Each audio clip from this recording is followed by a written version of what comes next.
we have met people with like many different expectations and criteria. Yeah, but I always tell like my consultants I mean, like what we are trying to do here, it's like we are not really, like waiter or waitresses. We're not just here to take orders. Yeah. So what we are here to do is I want like steak medium rare, like fulfill all the criteria before we go out for the date. Right? Yes.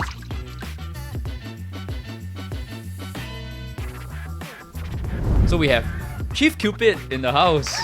Right, because I understand I've seen you on posters and it says Chief Cupid, right? That's right. You caught my attention because Reggie is the Chief Financial Coconut. That's so cute. Yeah, we're all using the chief, Yes. In different ways. In different ways, Yeah. And you're the Chief Cupid and you have a group of Cupids, little Cupids under That's you, right? Yes. You call them Cupids? Yeah, internally, like we call them Cupids. Right, I'm referring to you can think of it as account managers what's the professional term for it? Like for clients, they're actually known as dating consultants. Right. Yes. I mean, this is Violet from lunch actually. That's right. And so, could I still use a matchmaking agency to describe your company and the services that you offer? Yeah.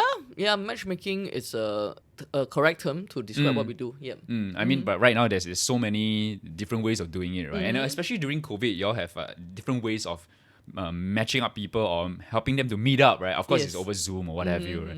It's a lot of creative ideas. Definitely. I think COVID was very interesting. It really forced like everybody, including us, out of our comfort zone. Like, because I think when it first hit, I was like, oh my goodness, what are we going to do? Because as a matchmaking or dating company, we're still very much like face-to-face. So like we meet up with our clients face-to-face, our clients meet up with each other face-to-face, and then now it's like, you're not supposed to meet.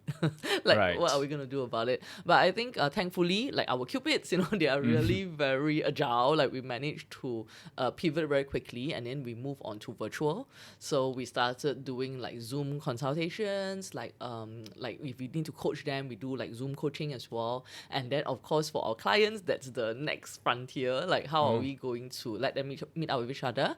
So we decided to go with Zoom dates as well. But honestly, when we first started, like clients were quite not so open to it, because the things that they say to us is like, I'm already using Zoom for work. You mean like I need to use Zoom for dating as well? Yeah, it feels different. We like the in-person, yes, face-to-face. definitely. So, but I think once like sort of the like cabin like fever kind of set in, like after not seeing people for a while, then they are like, okay, I'll think about it, I'll consider it. And of course, we try to make it more interesting for them as well. So like we will say, okay, like let's do a theme. Like why not? It's like cocktail night or something. Like go and prepare your favorite cocktail, and then like when you meet each other, you can talk more about it. Or like let's say do a black and white or whatever. So just try and make it a bit more fun. We also have done things like maybe a virtual date in the museum, because there were actually a lot of museums like just opening up like virtually for people to experience.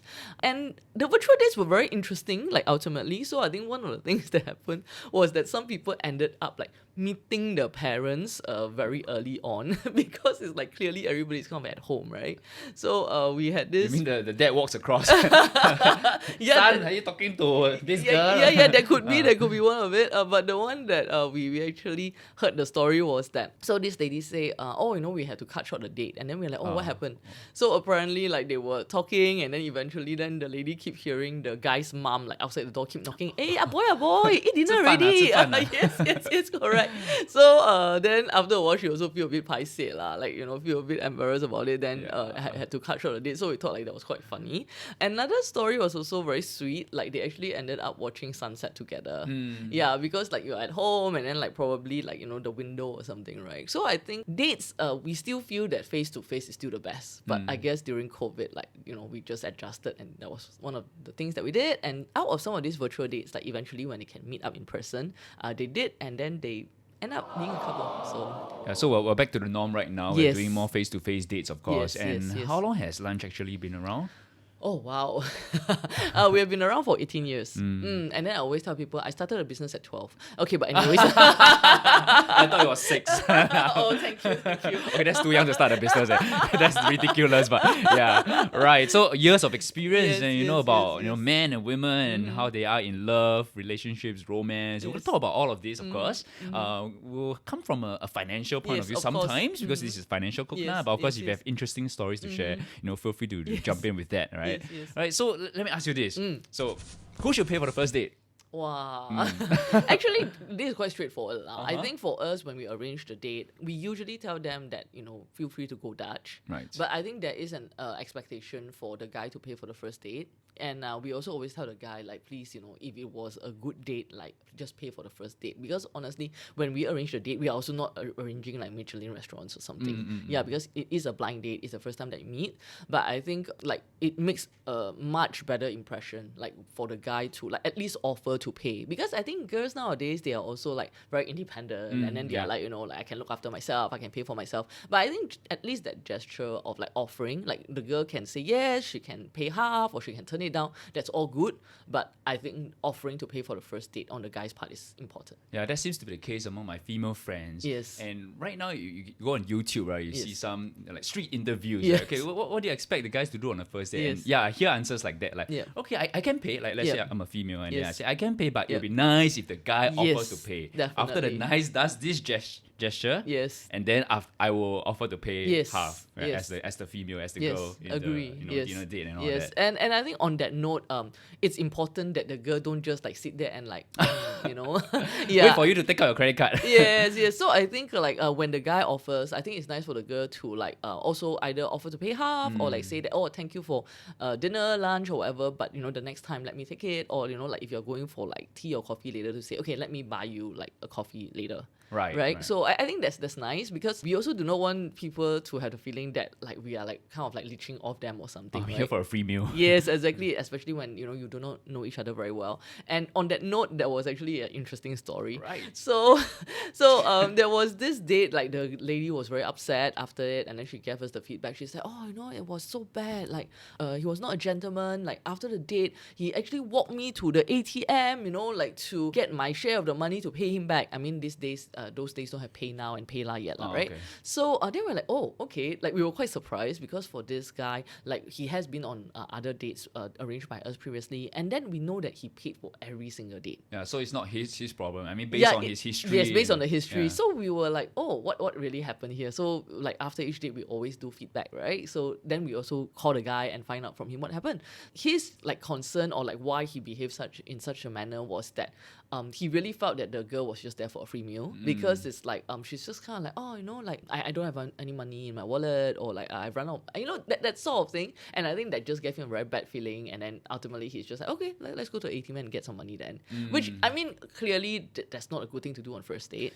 Yeah, like but he didn't want to carry on a relationship with this person already anyway, because of the bad impression. Yes, of course. So I mean, just sharing that, I think it's just important for both parties to be gracious about it. Yeah, I think based on expectations, that the guy should be prepared to pay for the full meal, and if the girl offers, right, then you can discuss to go Dutch, or it's a case of usually I pay for this meal, you pay for the next one. Then we can have a second date, right? There's a reason, there's an excuse for a second date. Exactly. Just about paying. Yes. You mentioned that you of course don't arrange for Michelin star restaurants, but you don't make them go coffee shops also, right? Of course. So what's kind of range? Okay, so our range usually would be, actually it's not so much the range, it's more like what the restaurant can offer us, right? So we definitely need to go to a place where we can make a reservation. Yeah, so I mean clearly like McDonald's or Starbucks or Kopitiam, you can't make a reservation. Yeah. Okay, so I think that's one. Why it needs to be a reservation made, because it's a blind date. Yeah, so they have never met each other, so they probably don't know who they are, right? So with a reservation, then like the waiter or waitress can like bring them to the right table. The other thing is like we go for restaurants that are not too noisy. Yeah, because if it's too noisy, like you're meeting each other for the first time, can't really talk. Okay. Yeah, but also the third thing is that we also don't want a place that is too quiet or too romantic as well. Yeah, that would be really scary. Yes, it can be very scary and very awkward, like especially if like everybody around you is like they're having like candlelit dinners or something, right? Yep. So like those are kind of like some of our criteria. And then other than that, it's really up to the singers. Like some of them, they do tell us that there are certain restaurants that they like going to. They can give us a list for us to consider. But if not, then we'll go with these three of our criteria when it comes to arranging a date. Let's take away an arranged date, right? Let's say you really want to get to know someone better. Yes. Well, where do you go for a first date? Usually it's one of those places that you mentioned, Yes, right? yes, Nice yes. ambience, Yes. enough to talk, but not Yep. so quiet until it's very awkward. Yes, Yeah, and it seems like you'll have to be cafes, at least. yes. At least cafes, right? Yes, cafes or like restaurants are fine as well. Yeah, like but so I think a question I get asked quite often is like they say like, okay, your company is called lunch actually, so does it mean that you only arrange lunch? Okay. Okay. Okay. Yeah. So the answer is no. No, it's not lunch actually. Because I mean it's a one-to-one date, so Right. technically it really could be any time. Yeah, but we just try not to say it's a dinner date because I think with dinner, like the connotation that is like really quite long. Like it could be like, you know, appetizer, main course, and then Right, dessert, right, right? So if you're meeting for the first time, like a blind date, and you know things are not really going the way that you want it to, then you feel a bit awkward. But I think with lunch, like, or you know, like shorter meals, like it's kind of like short, sweet, and casual. Like sort of like, okay, you know, like long enough to get to know someone better, to see whether you want to meet again. But like not too long for it to be awkward should it not work out. Yeah. So it's Yes. not just monetary considerations, Yes. all of these as well, right? Yes, that's right. And you mentioned that your first impression, of course, we all know first impression Yes, very important. yes, I want yes. to ask you about this, about, you know, what do men and women look out for? And I want Yes. to paint it with the context of, you know, there's this phrase in Chinese, Yes. and it's called like, women are looking for men who are 高富帅, right? Which Yes. means like tall, Yes. 高 is tall, Yes. fu is rich, and then 帅 is good looking. Yes, yes. And it's interesting to me that, you know, out of these three qualities, right, two of them are physical, Yes. right? Yes. You know, tall and handsome. Yes. But the last one is financial. Yes, So, yes, like, money yes. is still Yes. an important consideration. I would say yes, definitely, but maybe not in a way that people might think it is. So, like for example, like ladies who come to us, honestly, they are very well accomplished. They are doing very well in their career. You know, like in terms of financial, they are fairly independent. Yeah. So, like when it comes to finding the right one for them, like they might not say that, okay, I need someone who's rich. You know, I'm not I need someone who, like, I don't know, owns like a GCB or something. So that's not like, you know, what they are like saying. I'm sure it's like for everybody, they're not just ladies. Like if it happens to be that way, it's a bonus, right? Like why not? But that's not like exactly like the leading criteria. But then I guess what they are looking for, it's in terms of like confidence. Like how this person carry him or herself. I mean, in this case, himself. Are they like, you know, have ambition? Yeah, so it's more this kind of things, which I feel it's the right indicators. Because, I mean, I always tell people, like, ultimately, you are going out with someone or you're looking for someone who's very rich, you know, like, but it doesn't mean that this person can go bankrupt, right? Right. Yeah, and then, like, if you're going out with someone who's, like, kind of starting out, it doesn't mean that this person could not be a billionaire eventually, right? So, there's like a blue chip stock there. yes, yeah. So it's really more like the criteria or the characteristics of this person that potentially can help this person like be where they could be later. Yeah, and I think like that's what some of the things that ladies are looking for. So like sometimes for guys, like if they are very shy or like they seem like not so confident, yeah, it might be a bit more challenging. And maybe it's not even like they're not doing well, but it's just the way they carry themselves. I see. Yeah. It's more of, it points to the character of the guy, the Yes. traits that I'm looking Yes, for, right? yes. In my ideal partner. That's right. Then on another note, like with that, the other challenge is also because a lot of these ladies, like I mentioned just now, they're very successful, they're doing very well, you know, like they're earning tons of money, you know.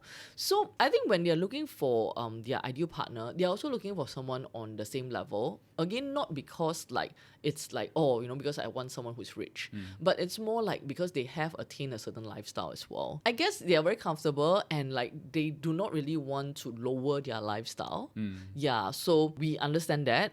So when we are doing the matching, what we usually do is like, okay, we do ask for their salary range. Right. Actually, in fact, we ask for their salary slips. So, Oh, it's yes, proof, we right? do. We I do. have to Yeah. prove it. Yes. Yes. Okay, okay. So we do ask for all of this information, but when it comes to matching, we do not review it. But it helps us in our matching because we also match like accordingly. Like we do not match people who's like too far off in terms of the range, because I think it would also create some issues as well. Okay, Yes. I'm guessing that based on data, when you match two people who are not within the same range, Yes. usually it might not work out. Yeah, Is that that's correct? right. That's right. I mean, it's still the case. Like maybe for guys, like let's say, you know, someone who's like doing very well, like it might not matter so much to them, like how much the lady earns. But some like they are like, oh, you know, I'm also looking for someone who is equally like successful in terms of career. But usually guys are like maybe not as particular. But I think for ladies, like it is something that is important to them. So as a result, result, we also would not like match someone with them which is like too far off from where they are. I mean, it's still practical and realistic considerations. Yes, but that was a that's good point because I have so many female friends who are high income earners. Yes. Right? And okay, I'll give an example of this friend. She's a banker, earning a lot of money. Yes. Well, it's not so much she wants the guy to be earning the same as her. Yes. But it's just that she doesn't want the guy to be bumming around. Yes. I mean, she's that's prepared right. for the Yes. fact that she might be earning than her Yes. partner, her Yes. boyfriend, her husband, right? Yeah. But you Yeah. don't bum around. Exactly. You know. So I think like because sometimes they're also realistic because it really depends on the industry you're in as well. Like so clearly if you're in the like banking and financial industry, like you know you do get paid a lot, and like I think it's very good like where your friend's coming from, right? So like let's say she's going with someone who is like a musician or an artist, like they might not be earning as much, but in terms of like skills or expertise, like they are like could be on at the top of their field.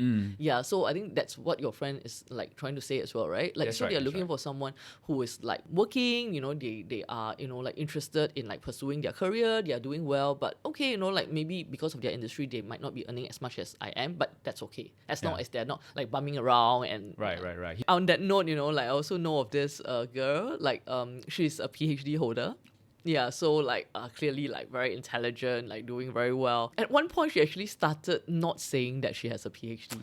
Yeah, because like she realized that whenever she go on dates or like when she like, you know, go for these dating events, and then once the guy hear that she has a PhD, they're kind of, oh, okay. And then they just kind of like go away.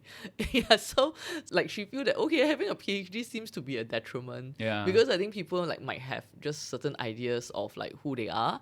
But it was very funny. So there was one time where she went on a dating event, and then there was this guy. I think somehow like the guy found that she has a PhD, but then the guy is like very successful himself, and then he's very confident, like he's an entrepreneur, and then like and he actually just went around telling everybody else that she has a PhD, so they'll just stay away from her.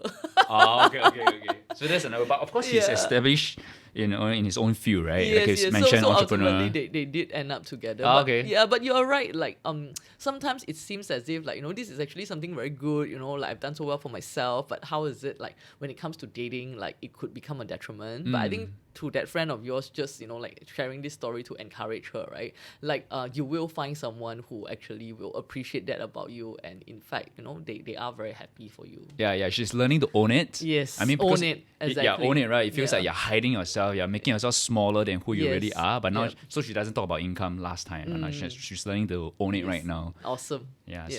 So all of these different criteria when you talk about like dating men and women, different expectations, right? We are Yes. looking out for different things. Yeah. And you mentioned you ask for the income slips. Yes, right? yes. Now, of course, I'm imagining that they need to fill in some form about their ideal qualities that they're looking for, right? But then Do they put like, you know, I want him to earn certain oh, income. Yeah. I So, want her so to. that's the interesting part. Like we, in terms of the profiling, like they're in filling their personal info, we ask about their income range, and then we ask for the income slip to prove it, right?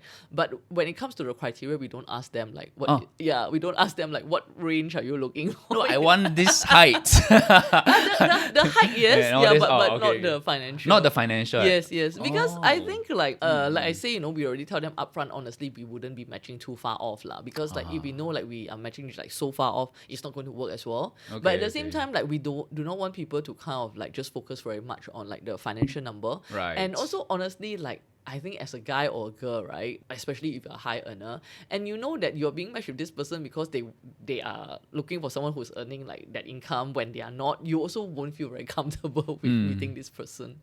Okay. Yes. Your dating consultants will help out with that Yes, aspect, right? yes, I mean, yes. I don't know if I met people with really unrealistic Oh expectations. yes, of course. I mean, like in the last 18 years, like we have met like thousands of All people, sorts, right? and we have met people with like many different expectations and criteria. But I always tell like my consultants, like, I mean, like what we are trying to do here, it's like we are not really, you know, like waiter or waitresses. You know, we're not just here to take orders. So what we are here to do is I want like steak medium rare, you know? Like must fulfill all the criteria Yes. before we go out for the date, right? Yes, Yeah. yes. So I say like we are more like dietitians or nutritionists lah. Yeah, because I think like if you are like a waiter or waitress, then like whatever the person orders, you just deliver, right? Yeah, but I think like when you are a dietitian or nutritionist, it's like if you know this person eat this and they're going to die, right? You're not going to like recommend it to them. Right. So it's really like based on like what they are looking for, and based on like where they are right now, based on their, you know, like whatever you have learned about them, like, you know, how do we then share with them and also manage their expectations lah. Because I mean, clearly, if like someone come to us and say that I'm looking for like a supermodel lookalike, you know, like, or I'm looking for like a billionaire, like, do we have like, yeah, maybe we have, you know, one or two, you know, because it's very much like the average population, right? But I always say we are not a modeling agency, right? So it might not be realistic to put out like such criteria. Yeah, so we work with them on that. Like, so for example, there was this lady once, she came to us and she said that she's only looking for someone who's a doctor. Then we're like, okay. Then we're like, very okay. specific. Yeah, very specific, exactly. Then we are like, oh, you know, like, why doctors, right? Like, I mean, at the back of our mind, we are thinking like probably because doctors, they are usually financially stable, you know, they're doing very well. So like we asked about it, we're like, okay, why not consider like other professions who also would give you like this, you know, criteria as well. Don't tell me she's sick. No. She has a condition. Yeah. Doctor. Yeah, no, then no. I just asked her to go to hospital. But yeah, but literally look for a doctor. but actually, the reason for that is because her family members, actually all of them are doctors, other than her. Yeah, but I think she's also like in the healthcare industry, but not a doctor. But like her mom, her dad, her brother, her sister, they are all doctors. And I mean, now that I have like more and more doctor friends, I realize that when they all come together, like they are like in a, I don't know, like talking alien language. Like the rest of us like just don't know what's happening. So I think like probably she's very close to her family, and then she just felt that maybe someone who's a doctor like would just be able to, you know, get along better, right? Then we're like, okay, understand, you know, like, so let's see how that works. So interestingly, like I think like a few days or a few weeks later, like, you know, there was a doctor that actually came and signed up, and then like it was a very good match for her. So we actually matched them together, and eventually they got together. Yeah, so like there are such criteria sometimes, so we just see whether we can work with it. But like, let's say there was another criteria where this lady was like, I only want to meet people from Hong Kong. Yeah, and then we're like, you know, we're in Singapore, right? Okay. Oddly specific too. Yeah, so we do have a branch in Hong Kong, right? But I mean, here in Singapore. So then we're like, why do you want to meet someone who's from Hong Kong? You know, why must this person be a Hong Konger? And then she's like, oh, because, you know, like my mom is from Hong Kong, or I think, you know, whatever. So then in that case, we actually didn't sign her up. I actually say, do you know that there's actually like a society called like, you know, Kowloon Club or something in Singapore? Okay. So it's actually people who actually, you know, maybe migrated to Singapore from Hong Kong. So I say that might actually be a better place for you to potentially meet someone. Yeah. So you couldn't help her with that? Yes. So I would say that yes, we do get like different sort of criteria or, you know, ask or expectation, but we'll manage it lah. So if like we feel that, okay, I don't think this is possible, this is not going to work out, then we'll probably either point them in the right direction or just say, you know, like maybe we're not able to work with you right now. I think I usually like would talk to them about this as well, because I think a lot of times that when we're looking for a partner and then we put our criteria, a lot of the times the criteria are very much like superficial criteria. Yeah, which is, you know, like what we have talked about just now, like maybe a university degree, you know, like a profession or like height, things like that, right? Which then my question to like my clients always is like, okay, what are you looking for? What is your ultimate objective? It's like, okay, if like let's say you're looking for a short-term relationship, you know, just like have fun, casual, right? Then okay, you know, like the person like looking very good or like very fit or whatever, all this like makes sense, right? But I say if you're looking for like a long-term relationship or like marriage or like lifelong partner, which means that, you know, like if everything goes well, you guys are going to be together for the rest of your life. And then like I say honestly, by the time everybody is like 70, 80 years old, we all look the same. So like question is like when you are looking for a partner, the criteria, like shouldn't it be like whether this criteria would give you like a good partner, a good husband, a good wife, or like a good father or mother to your child, right? You know what I'm saying? So like for example, ladies, you know, just now back to the initial question you asked me, you know, there's this Chinese saying like ladies are looking for like 高富帅, right? Right. So and there's the flip definition of it, which is men are looking for women who are 白富美. Oh, 白富美. Right. So 白 will be fair skin. I mean, yeah. What, don't cancel me. Yeah. I didn't come up with it. Like we can acknowledge the bias in thinking of it this way, right? And then 富 is also rich and Mei is also beautiful, good looking, right? Yes. Again, 富 is there. Financially, you know, rich is there. For ladies, I would say height is definitely important. Yeah, that's something that it's usually a non-negotiable for a lot of ladies. Oh. Yeah. Okay, the man must be taller than them. Taller than them Yeah. or like of a certain height. Right. Yeah, like maybe when we first started, like the height was like maybe 1.75, and then now it just keeps going taller and taller. Like now, like some people put out like 1.8 or like 1.85. I'm like, you watch too much. It's like making a wish list. Yeah. You're like a genie, man. Yeah, Exactly. Cupid, start making my wish to you. Yes, but then I I'll be want like, all this. Yeah. I'll be like, I think you watch too much Korean drama, you know, because like all the like oppas, they're like super tall, right? But I'm Right. like, do you know what's the average height of Singaporean? Singaporeans. So the answer, it used to be 1.71, but I'm happy to share with you that the average has gone a bit higher. Now it's 1.73. Oh, I think the younger people, they are getting taller. I think they're Yes. having good Yes. nutrition and what have you. It Yeah, is. it's So tall. now the average is 1.73. Oh, no. But then I think, but then I'm saying like the important question is like, does a guy's height have any correlation to whether he's going to be a good husband or good father? Don't have. There's no correlation at all, right? So like, why are you placing so much importance on this criteria? Like, you should be placing more importance on criteria. It's like, okay, is this person like kind? Is this person like, you know, like loyal? Is this person like trustworthy? Like, because these are the things that will make a good husband or a good father. These are the things that we talk to them about and like work with them on lah. I mean, I have to say, we don't always succeed because like to a certain extent, like maybe we are just programmed, you know, biologically to look for certain like biological markers lah. But I think like if we are able to kind of take a step back and just look at why, you know, why am I attracted to these things? Why are these things important to me? And are these things really going to contribute to us having a fulfilling, long-lasting relationship? Then you maybe start to relook your criteria list. Yeah, people who have a criteria, a list of Yes. qualities to look out for, right? I Yeah. mean, maybe you can really look into it and find out Yes. like, why is this important to you? Why is this Yes. important to you? Yes, exactly. Yeah, and then you can look at the bigger picture. Yes. Go beyond the superficial qualities. Yes, exactly. And it's interesting to me that you also match them financially, right? Like you mentioned, the income more or less in the Yes. in the same range. Yes. I'll ask you this, but I can answer it personally if you want to. Like, when do you think a couple should talk about finances? I'm assuming not on the first date. Oh yeah. I think definitely not the first date. So I think maybe just to build on that, Right. like because the way I describe it is also like financial terms in a way. When it comes to dating, right, it's very important to imagine that there's kind of like an emotional bank account. Yeah, so what that means is that, like, for example, like you and I like have not met. Let's assume, you know, this is the first time we are meeting. So like, okay, maybe, you know, you have heard about me somewhere, you know, I've heard about you somewhere, and like, okay, maybe somehow, you know, those were like positive things you have heard about each other. So maybe we are starting at like positive 10 each, for example, right? And then when we meet, then like we're like, oh yeah, really good, you know, like it really syncs up to whatever I know, and then it goes up to 20, and then the more we know about each other, it goes up to 30, whatever, right? But of course, in any like relationship, there will be certain things that then you hear, you're like, okay, that's interesting, I didn't know that. Like, and then like maybe it will deduct some points. Minus points. Yeah. Okay. So it's important to really make sure that you are positive first before you start drawing on it. Right? So back to your question about when is a good time to talk about financials, because these are like more sensitive kind of topics. Like for example, like you know, we always say things past relationships, you know, or like maybe money, or like religion, or like politics. You know, all these are like kind of sensitive, and then you do not want to like really talk about it on a first date. And then I'm sure like most of the time, like people would have different opinions or different values on one of these topics, right? Then you guys could have worked this out eventually, like once you get to know each other better, you know, once you have built up that emotional bank account. But because you start drawing down immediately when like you're at zero, or like, you know, like already negative, then clearly it wouldn't work lah. Like there's no way it's going to progress to like a second, third, or fourth date. It does suggest that you need to be at a stable phase in a relationship, because Yes. then the emotional bank is full. Yes. Then that's when I can use a bit of the credits to right. talk a bit about finances, right? Because Yes. we might want to build a future together. Yes.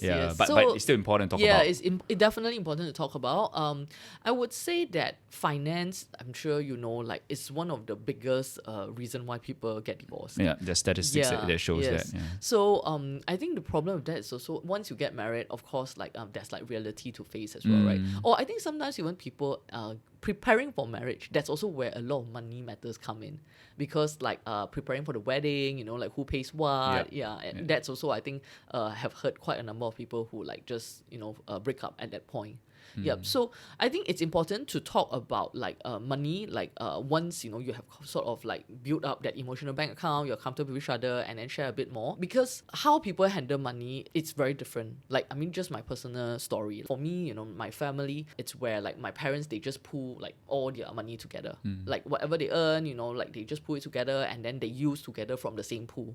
Yep. And then, they don't really count like, okay, you pay this or whatever, because it's just the same pool of money, right? I really like that arrangement, and I thought that, like when I get married, like that's how I want to manage my money. But then actually for my husband, like his family handled it differently. We dated for 5 years before we got married. Probably, I don't know, in like first or second year or something, because I'm a person that I don't like to waste time, right? Actually 6 months into the relationship, I really kind of like bring up like the marriage topic. Like, not to say let's get married now, but are we working towards that? Yes, exactly. Because I just feel like, okay, if we do not have the same objective, right, I also don't want to waste each other's time. Let's not waste each other's time. Yeah, so I'm sure, I think I brought up like the management of money like at some point. So I think that also gave him a chance to kind of observe like my parents as well. And I think then he realized that, hey, actually this is quite a good way to deal with it. So subsequently when we got married, like that is how we deal with our money as well. Yeah, but I do understand like there are couples out there that, like they meet at their peak of their career, both of them are doing very well, and then you are like, is that going to work? So there's no one size fit all, there's no perfect answer. Like, your perfect answer could be like, having a joint account and each person putting in the money, or, someone else perfect answer could be like, someone put a bit more, someone put a bit less, dependent on how much they earn, whatever, right? It doesn't matter. But it's a conversation that needs to be had and needs to be agreed upon, because you do not want to like get into a marriage, then it's like, huh? You mean you do it like that? Then it just creates a lot of friction. Yeah, thanks for sharing your personal story on it. Because I mean, I guess different couples have different ways of managing the communication, not just the finances, the communication about the finances itself is also an art, different people do it differently. Yeah, but I just feel it's just important to do it. And that's also the reason why I do advise people to go for pre-marriage workshops or counseling. I think it just surfaces a lot of things that people don't usually think of when they are in this like lovey-dovey mood, right? Because like I think when we are in love, like, and everything is like amazing, like we look at everything with like rose-tinted lenses. But when you're in a marriage, like there is, you come down to earth, right? There are certain like things that you're like, wow, I need to deal with all these things. So I think it's so important to just talk them out, and you might not come to like a answer, but at least there's that awareness that, okay, like we do have certain differences here and we need to work on it. Yeah, it's better to have the tough conversations back then, rather than later down the road and you realize that, okay, cannot got kids ready, and all those things, life gets complicated after that. It does. Right, but of course, lunch actually helps them to the extent that they get married, right? Because, in your business, you don't have repeat customers, so to speak. Once you have a successful case study, off you go, right? Yes, that's right. You don't get like repeat business every month, that kind of thing. Yep. Right. What do you see among younger people? I'm referring to like Gen Zs, early 20s. Right? Are things shifting? Do they look for different values in a partner? I would say that, like interestingly, because actually at different points I would think that like, wow, would I get like, kind of like irrelevant, like all these things that I've learned, in like my experience, right? So that's why I'm always very happy to catch up with like you say the Gen Z or the younger crowd, right? So I do get quite a lot of requests like when they want to come to like interview me for their coursework. Like, so like I don't know, like sometimes they are from like Ngee-Ann, they are doing like media, then they are like they have their own internal radio shows, or like they're just doing a project about like matchmaking or whatever degrees they are in. I'm always very happy to meet up with them. And like interestingly, the things that I'm telling them, like it still applies. So I guess like when it comes to dating, like certain things that always apply lah. But one thing I did realize, talking to like young people, one is definitely in terms of like female, like the mindset is changing in terms of who pays. Yeah, it's quite interesting. Like actually quite a number of them would be like, no, I definitely would not want the guy to pay on the first date. I'm like, oh, that's interesting. And then I say why, and then I think the reason for that is like they do not want to feel obliged. Yeah, so I think the feeling of not wanting to feel obliged, then like to see whether this guy is like really is sincere, like the not wanting to feel obliged seems to be stronger. Then I'm like, okay, like I mean it could be like the whole girl power and very nuanced, very nuanced. Yes. Do they still hope that the guy offers to pay, just that she will say no, let's go Dutch. Yeah, I think so. But Okay. I think ultimately they still would pay their half. Yeah, like pay their as half. compared to like maybe like ladies who are in their, I don't know, like 30s now. And then another thing is that my concern is a lot of them are not dating like when they are at university or But that's the best time to date, right? Yes. Yeah, I missed that part of my life. I missed it. I did not date enough. I should go back. yeah, And, but at least you dated, like so a lot of them are not dating, and like it's such a like big concern. I feel like okay. because sometimes they invite me to like, I don't know, talk about entrepreneurship or whatever, right? But I always like try to sneak in, like I'm like, okay, so Right. are you guys dating? And like surprisingly a lot of them are not. And then when what are they busy with? right? Then I asked them, what are you guys doing then? They're like, oh, I'm so much work, like so much projects, I want to do well. My parents say don't date. Or like one is like very concerned. Like they say, the guys cannot make it. Okay. Then I'm like, what? So that's also the concern, right? Because like now we're just bombarded with like so much of this like Korean dramas. Like you hear me like blame Korean dramas a lot, even though I do watch Korean dramas. But I think it just sometimes give people like unrealistic expectations as well. And I think my concern is that like if people do not have real life dating experiences, and then like when they go out there and their only dating experiences is from Korean drama, then we are okay. in big trouble. Okay, I would think they are on apps. Are they not? Okay, because among my nephews and nieces, Yes, yes. I'm getting older. My Oh, nephews really? and You nieces, look very young. I got nephews and nieces who are early 20s, Yes, enter the workforce already. Yeah, and so to them, what I realized during Chinese New Year when I Yes. observed them, right, and then, Yeah, swiping. they're okay. They're okay with the whole Tinder and all Yes. this. Like they Yes. accepted it. Yeah. Whereas for my generation, Yes. to talk about it like that, for my generation, like any form of matchmaking might still be a taboo. Like, like, even if you go for it, Okay. you might not talk about it. Yes, But for them, yes. it's swiping. It's normal. Yeah, I agree. So I mean, definitely, dating apps is interesting. Like not just with the young. Actually, I have a lot of friends who are like maybe divorced. They are also on dating apps as well. Yeah. So I think like it's just something that is very convenient. Right, It's right. like, and I always say that it's like you can do it like before you go to bed, you're waiting for MRT or whatever, right? It's like Right. always like in your hands. But coming back to us, so I think for us it's a bit different. Like because I mean I've been around for like 18 years, and then we do have when we first started, like we have people in their 30s who come to us, right? And then 18 years later we still have people in their 30s coming to us. So I think people who come to us, it's like it's in a very different phase in life. Like so we are targeting people who are not looking like for something casual, not looking for like one night stands. We are also not targeting people who are looking to get married tomorrow, because like we can't okay. deliver on that, right? Okay. Yeah, so people who come to us usually they are looking to settle down like in like 18 to 24 months. So those are the people that come to us. Yeah, and also they are serious minded. So I'm serious. I'm also looking for other like minded serious people. So like because coming to us in a way that's already a natural filtering system. Yeah, because clearly, if like people are not serious, like they don't even bother, right? There are just so many other platforms for them to look for someone. But then they know that, okay, if someone else also have come to you and then they have gone through the screening, they are willing to invest in this journey as well. So chances are like they are more serious. And so when we do a match, and then when they do end up like, like liking each other, and then they start dating seriously, the chances of them succeeding is actually quite high. Yeah, can I ask how is managing high net worth individuals different from your lunch actually group? I would say that for high net worth individuals, like usually they are very clear about what they are looking for. Like the clarity is there, and then I think they are also like not wanting to waste time. Like so with high net worth individuals, like I would say these are the people that they wouldn't want to go on apps to start off with. Because for, different reasons. Like one, they don't have the time. Because honestly, apps is like, it takes up a lot of time. Like swiping and then chatting and then asking the person out and then arranging for it to happen, right?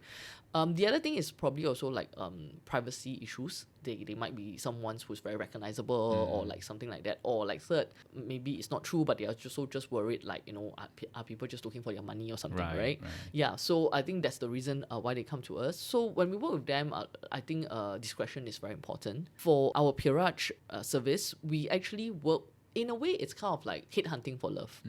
So, like, of course, if we do have a match for them within our database, then, yeah, we work with that. But sometimes, like, what they're looking for is, like, quite specific. And then, like, we have gone through the database and, like, okay, don't really have someone like that. Then we'll actually go out there and, like, search for them. I want to bring up something which we talked about separately Yes. before this conversation, right? Yes. Which is you had this thought. I want Yes. to go deeper into it, right? Yes. Does spending a lot of money mean we'll have a good outcome?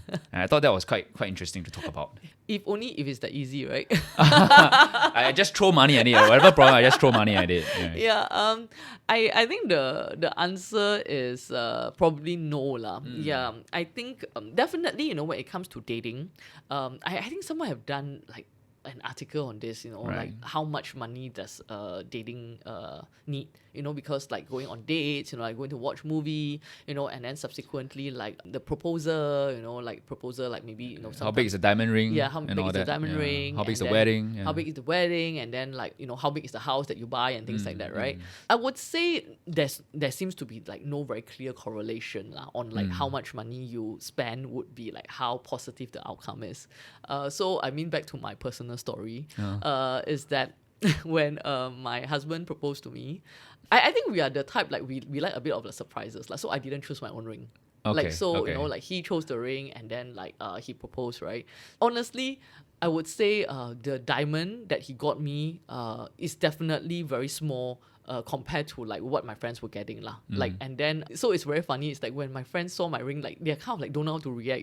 It's like they're like, how should I react to this? It's quite funny to see their expression. Yeah, right. Yeah. But I think to me it was like it didn't really matter because like that time we just started the business. Yeah, And then yeah. like honestly we just poured out all our savings into it, and then like we were still starting out. We were like paying ourselves like $800 per month or something, right? It's like really, really sad. Yeah. So to me it was just more like a symbolism that okay, like everybody gets married, like you propose with a wedding ring, so like, despite like our financial situation then, he still got me a ring, and that's great, like didn't think too much about it. So at the same time I have another friend who was like also getting married, and then like in her case like she got like a 2-carat like a ring. It was like crazy. So I mean, again, of course, like I wish like every marriage that I have, wedding that I've been to, or every friend that I know of, like things work out, right? But I mean, unfortunately in this case, like that marriage actually didn't work out. Yeah. So it really doesn't matter like how much money you spend, be it on the wedding ring or be it on the wedding or even like the house. Like ultimately I think what makes or break a relationship or a marriage is really your commonality in values. Yeah, so that's the thing that is the most important lah. Because I think there will definitely be times where there's going to be a lot of challenges. But if you have similar values or like you have similar life goals, the perseverance to make sure that you want to stay together, right? I think those are the things that would actually make or break a relationship. So what has been your best and worst investments? It doesn't have to be a financial one. Yeah. Okay. So I think best, like there are many, but if I really have to choose one, I would say investing my time in Toastmasters.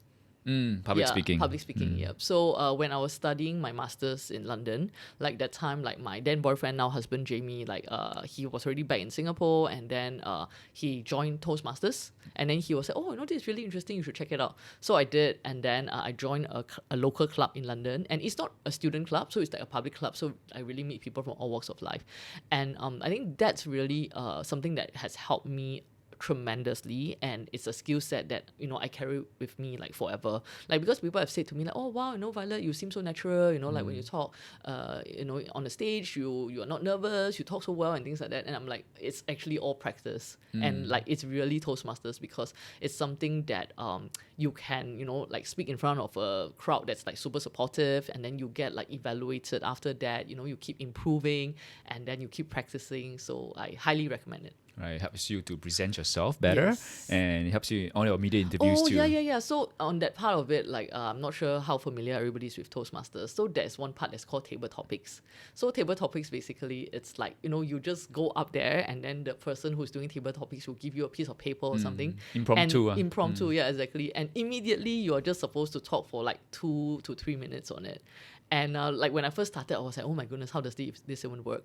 But like after a while, I just got so good at it, right? And it's it's so helpful, like you say, when it comes to like media interviews or just anything that people throw at you, because you already kind of have a framework of like how do you want to like answer any question that's given to you. So that's the best investment of time Yes. to pick up a skill. Yes. What's your worst investment? Okay, I really struggle with this question because I think the problem with me, I guess, is that I never really think something is bad. So it's like, for example, when sometimes I get questions or interview questions on like, oh, what is your biggest mistake? Right. What is like something you really regret? And I find it very difficult because I feel everything that I've done, so, in this case, be it an investment, like I always get something out of it. Like, be it is like, let's say maybe I invested the money and I lost it, but I felt that, okay, then I learned that maybe I should never invest in this anymore, right? Or like, let's say I invested my time in something, or I invested like my feelings in a relationship or even a friendship, but I always learn something from it. I feel that there's always a takeaway, and whatever that takeaway like just make me better.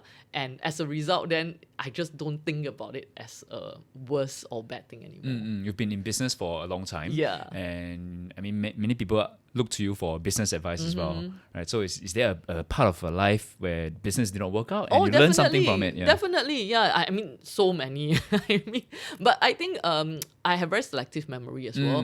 Like I always remember the good things. So like whenever people ask me like, oh, what are the challenges, whatever, then I'm like, okay leh. Then my husband beside me will be like, hey, no lah, remember that happened, that happened. Yeah. Right? I'm like, oh yeah, yeah. So I think, I don't know, the way my mind functions is just kind of like, even bad things happen, like I just draw like a very positive sort of learning from it, and after that just kind of be something positive, even though it kind of like started with something negative. Right, you overcame all of those obstacles. Yeah. And now it's just, in a nice box, that tucked away. Yeah, the nice box that I'm like, okay, that happened, I learned from it. Lesson learned. Yeah. Yes. Okay. Yeah. Second question: what is something that you spent under $100 Yes. that has been a game changer in your life? Okay. So actually it's like my hair tie that I get from Daiso. Okay, way less than 100. Yeah. It's like I think $2 you get like, I don't know, like 6 of it or something in multiple colors. So why is it a game changer? It's because I'm really someone that I would love it if like my hair is like in like always nice, Perfect, nice yeah. and perfect and things like that. But I'm just too lazy to invest time every day to like make it look good. So like sometimes you are just doing things, or like it's very hot, and then like I need to get it up, right? So I always have like a hair tie on my wrist. And why it's also a game changer or lifesaver, sometimes it's also like for my daughter. So my daughter like inherited like my husband and my like very like thick hair, like thick luscious hair, and then she's always like not having anything to tie her hair. So like always like when we go out, she'll be like, oh, it's very hot, like it's like all over my face, like it's in the food.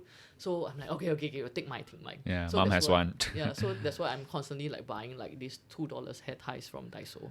Right, helps you in your life. Okay. So last question for you. We're looking for a recommendation, a place that you learn from that you think is underrated. Nobody's talking about it enough. It can be a book, website, blog, podcast. Yeah. I would say actually like in my last, I don't know, like 18 years, I mean being an entrepreneur and just generally, right? A place that I have learned from so much, and like I think it's very underrated because sometimes I always say that this is the best kept secret or something. It's actually from an organization called Entrepreneurs Organization. Entrepreneurs EO. EO. Yeah, Okay. so like it's kind of like a secret society, like a lot of people have never heard about it. And why I love being part of this organization and why I've learned so much from it is because I'm learning things that I didn't know. Yeah, because I think a lot of things, right, like when we are learning, be it like from books or like YouTube or podcasts or courses, it's like we know we didn't know it, so then we like go and learn it, right? We can search it up.